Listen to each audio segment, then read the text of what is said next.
তো হেই ভিউয়ার্স, কেমন আছেন সবাই? আশা করব সবাই ভালো আছেন। তো আজকে আমরা এক্সপ্লেন করছি কেইন মুভিটা। আর এই মুভিটা বানানো হয়েছে খুবই সুন্দর একটা গল্প নিয়ে। আসলে এটা একটা গ্যাংস্টার মুভির চেয়ে একটা সাইকোলজিক্যাল থ্রিলার বেশি। আর এই মুভিটা দেখার পরে যদি আপনার মাথা হ্যাং না হয়ে যায়, তাহলে কমেন্টে আমাকে একটা গালি দিয়েই যেতে পারেন। যার মানে বুঝতেই পারছেন এটা কতটা ইন্টারেস্টিং একটা মুভি। সো এই জন্য আমি বলবো ভিডিওটা শেষ পর্যন্ত দেখার জন্য, আর নয়তোবা অনেক কিছু মিস করে ফেলবেন। তো চলুন কথা না বাড়িয়ে শুরু করি আজকের ভিডিও। তো এই গল্পের শুরুতে আমরা দেখতে পারি দুইটা গ্যাংস্টার বস মিলে চেস খেলছে, যাদের মধ্যে একজনের নাম অ্যাবি, আরেকজনের নাম ফ্র্যাঙ্কলিন। তারা হচ্ছে নিজেদের এরিয়ার সবচেয়ে বড় ডন। কিন্তু আমরা দেখতে পারি এবি একটা নর্মাল মানুষের মতোই লাইফ লিড করে। সে যে একটা গ্যাংস্টার এটা কেউ জানতোই না। সে তার ঘরের মধ্যে নর্মালি তার ফ্যামিলির সাথে বাস করে। আর যখন সকালবেলা তার মেয়ে তাকে ডাকতে আসে, তখন সে খুবই আরামসে তার মেয়ের সাথে বিহেভ করে। সে উঠে তার মেয়ের সাথে খেলাধুলা করা শুরু করে। আর একটু পরে যখন তার ওয়াইফ সোফিয়া এখানে চলে আসে, তখন সে সোফিয়ার সাথে ইন্টিমেট হওয়ার ট্রাই করছিল। তবে তখনই সোফিয়া এখান থেকে উঠে চলে যায়, কারণ তার মেয়ের এক্সট্রা ক্লাসের জন্য তাকে এখন রেডি করতে হবে। আর এই জন্য তারা সবাই গোসল করে ফ্রেশ হয়ে সবাই মিলে কিচেনে চলে আসে।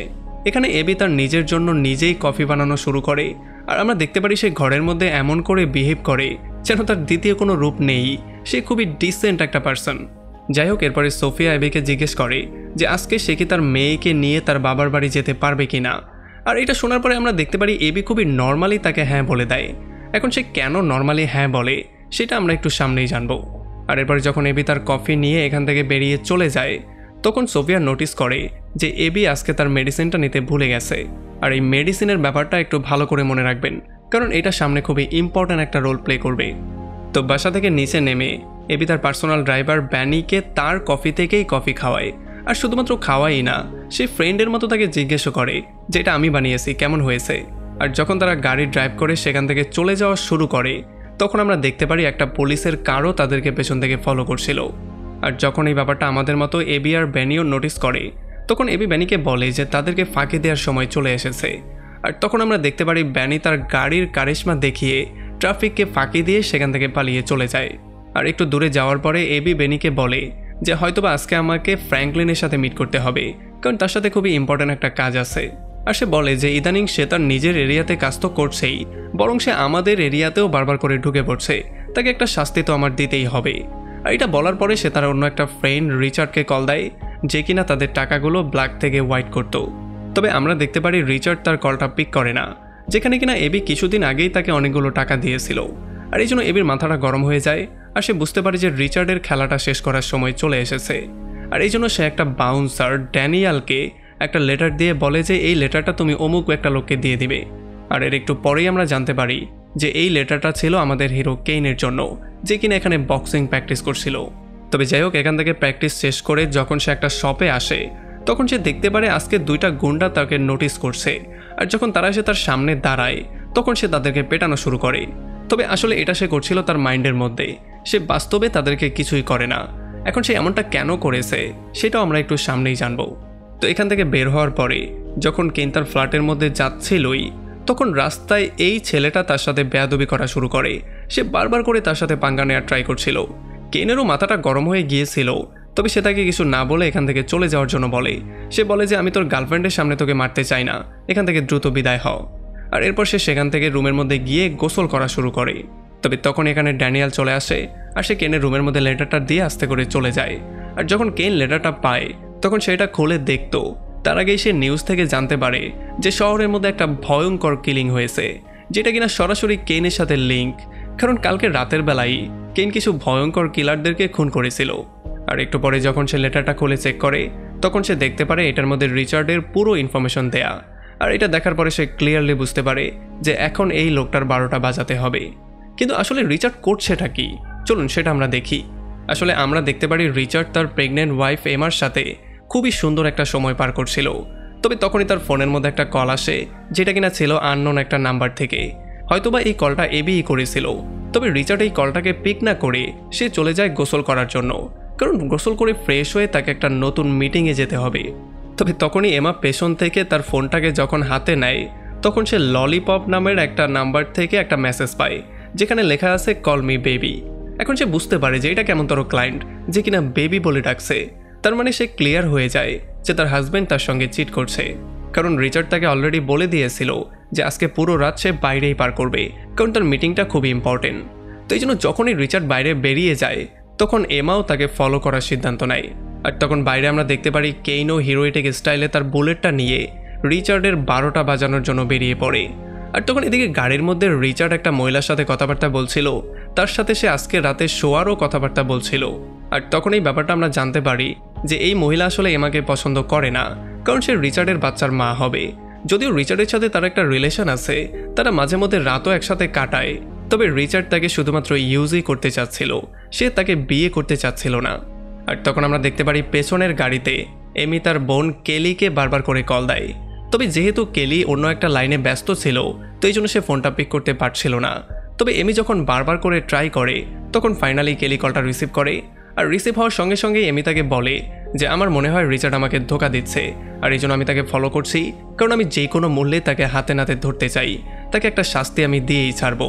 তবে কেলি তাকে শান্ত থাকতে বলার পরে সেখান থেকে কলটা কেটে দিয়ে সোজা রিচার্ডকে কল দেয়।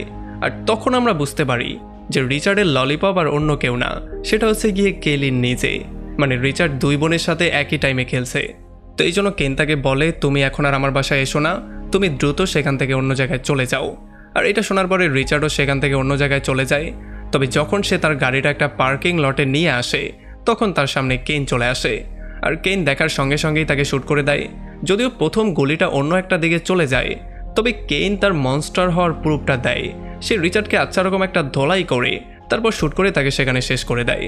তবে যখনই সে চলে যাওয়ার ট্রাই করে তখন সে দেখতে পারে যেই গুলিটা মিসফায়ার হয়েছিল সেই গুলিটা গিয়ে আসলে এমার গায়ে লেগেছে, কারণ সেও রিচার্ডকে ফলো করে পার্কিং লটে চলে এসেছিল। আর যেহেতু সে তাদের কাছেই ছিল তো এই জন্য মিসফায়ারের শ্যুটটা তার গায়ে গিয়ে লেগেছে। আর এটা দেখার পরে কেন একটু ভয় পেয়ে যায় আর দ্রুত সেখান থেকে পালিয়ে চলে যায়। আর এরপরে দ্রুত সে একটা ফোন বুথে এসে সোফিয়াকে কল দেয়। এখন সে সোফিয়াকে কেন কল দেয় সেটা আমরা একটু সামনে জানবো। আর তখন এদিকে আমরা দেখতে পারি এবি তার বন্ধু ব্যানিকে নিয়ে চলে আসা একটা গোপন লোকেশনে, যেখানে সে ফ্র্যাঙ্কলিনের সাথে মিট করবে। আর একটু পরে ফ্র্যাঙ্কলিনও তার ভাই টনিকে নিয়ে এখানে চলে আসে। আর যখন এবি তার সঙ্গে হাত মেলানোর ট্রাই করে তখন সে তাকে পুরোপুরি ইগনোর করে তাকে বুকের মধ্যে জড়িয়ে ধরে, যেটা কিনা এবির জন্য একটু বেজ্জতিপূর্ণ ছিল। আর এরপরে টনিও তাকে বারবার করে বেজ্জতি করা শুরু করে, সে যে একজন গ্যাংস্টার এটার কোনো দামই টনি দিচ্ছিল না। তবে এই সমস্ত ব্যাপারগুলোকে পুরোপুরি ইগনোর করে দিয়ে এবি বসে তাদের সঙ্গে মিটিং করার জন্য। আর এরপর সে ফ্র্যাঙ্কলিনকে সরাসরি জিজ্ঞেস করে যে তুমি বারবার করে আমাদের ব্যবসার মধ্যে নাক কেন গলাচ্ছ, তোমার নাকটা এত বড় কেন হয়েছে। তবে ফ্র্যাঙ্কলিন যখন এটার কোনো অ্যান্সার দেয় না তখন এবি একটা চেসের বোর্ড আনে আর সে এটা ফ্র্যাঙ্কলিনের সাথে খেলতে চায়। এটা দেখার পরে ফ্র্যাঙ্কলিনও সরাসরি রাজি হয়ে যায়, কারণ সে এই গেমের নিয়মটা এখন পর্যন্ত জানতো না। আসলে এই গেমের নিয়মটা ছিল যে জিততে না পারবে তাকে মরতে হবে। তবে এইটা শোনার পরে ফ্র্যাঙ্কলিনের মনে হয় যে হয়তো এবি মজা করছে, তো এই জন্য সে এবিকে বলে যে মজা বাদ দিয়ে সিরিয়াস কথা বলো। তবে আমরা দেখতে পারি এবির জন্য এটা ছিল ডেডলি সিরিয়াস। আর যখন ফ্র্যাঙ্কলিন এটা বুঝতে পারে তখন তারা দুই ভাই এখান থেকে উঠে চলে যাওয়ার ট্রাই করে। তবে ড্যানিয়েল জোর করে তাদেরকে বসিয়ে দেয় আর বলে যে তোমাদেরকে যেই কোনো মূল্যে গেমটা তো খেলতেই হবে। আর তখন ফ্র্যাঙ্কলিন এবিকে হুমকি দিয়ে বলে যে যদি আমাদের দুই ভাইকে তোমরা এখান থেকে যেতে না দাও তাহলে আমি আমার লোকজনকে কল দিয়ে তোমার ফ্যামিলিকে খুন করিয়ে দিব। আর এটা শোনার পরে প্রথমে এবি একটু শান্ত থাকে, আর এরপর একটা সিগারেট ধরিয়ে সে বলে আচ্ছা ঠিক আছে, তাহলে দেখি তুমি কল করে কি করতে পারো। আর এরপরে যখনই ফ্র্যাঙ্কলিন তার লোকজনকে কল দেয় তখন অর্ডার পাওয়ার সঙ্গে সঙ্গে তার লোকজন চলে আসে এবির ঘরের মধ্যে। ঘরের মধ্যে গিয়ে তারা কোনো লোকজনকেই পায় না, শুধু এই বক্সটা বাদ দিয়ে। আর যখন একটা লোক এই বক্সটাকে ওপেন করে তখন এখানে বিশাল বড় একটা ব্লাস্ট হয়ে যায় আর তাদের সবার এখানে মৃত্যু হয়ে যায়। আসলে এই সমস্ত প্ল্যানটা এবিরই ছিল, এই জন্যই সে রুমের মধ্যে বোমটা রেখে দিয়েছিল। আর এখন ফ্র্যাঙ্কলিন বুঝতে পারে যে তাকে গেমটা খেলতেই হবে, কারণ যদি সে গেমটা না খেলে তাহলে এমনিতেই তার মৃত্যু হবে। এখন যখন তারা প্রথম চালটা দেয় তখন আমরা দেখতে পারি ফ্র্যাঙ্কলিনের অবস্থা টাইট হয়ে যায়। এবি তো খুবই রিল্যাক্স হয়ে বসেছিল, আর ফ্র্যাঙ্কলিন মনে করছিল যে এই গেমটা যদি আমি হেরে যাই তাহলে আমার মৃত্যু তো নিশ্চিত হয়ে যাবে।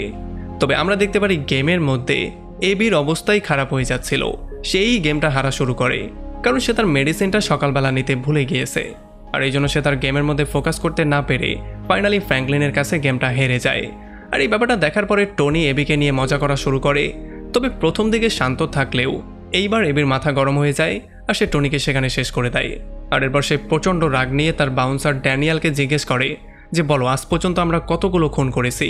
তবে ড্যানিয়েল এটার সঠিক কোনো উত্তর দিতে পারে না, কারণ এখন পর্যন্ত তারা এতগুলো মানুষকে মেরেছে যেটার হিসাব রাখাটাও মুশকিল। তো এই জন্য এবি প্রচণ্ড রাগ করে তার বাউন্সারকেই শ্যুট করে এখানে মেরে ফেলে। আর এই ব্যাপারটা দেখার পরে বেনি ক্লিয়ারলি বুঝতে পারে যে আজকে এবি তার মেডিসিনটা নিতে ভুলে গেছে, এই জন্য সে নিজের উপরে কন্ট্রোলই রাখতে পারছে না, সে যাকে পারছে তার উপরেই শ্যুট করে দিচ্ছে। আর তখন আমরা দেখতে পারি এখানে কেইনও চলে আসে, যে কিনা আসার সঙ্গে সঙ্গেই ফ্র্যাঙ্কলিনের মুখের মধ্যে গানটা ঢুকিয়ে দেয় আর এরপর তাকে একটু আদর যত্ন করে ফাইনালি তাকেও সেখানে শেষ করে দেয়। আর যখন বেনি এই ব্যাপারটা দেখতে পারে তখন সে পুরোপুরি শকড হয়ে যায়, সে অনেকটা ভয়ের মধ্যে চলে যায়। তবে কেইন একটা ড্রিঙ্কস বানিয়ে তাকে খুবই শান্ত করে বলে যে হয়তো তাদের ভাগ্যের মধ্যে এটাই ছিল, সো তোমার ভয় পাওয়ার কিছু নেই। তবে একটু পরে সে বেনির হাতেও একটা গান দিয়ে বলে যে এটা আমার দিকে পয়েন্ট করো।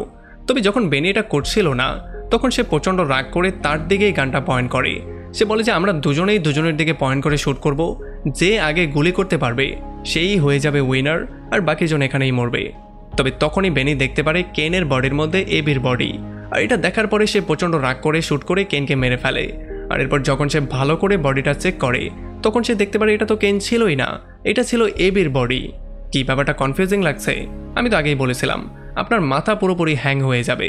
আর এখন থেকে শুরু হবে মুভির রহস্য উন্মোচন, আর এইটা শোনার পরে আপনার মাথা তো আরও বেশি হ্যাং হয়ে যাবে।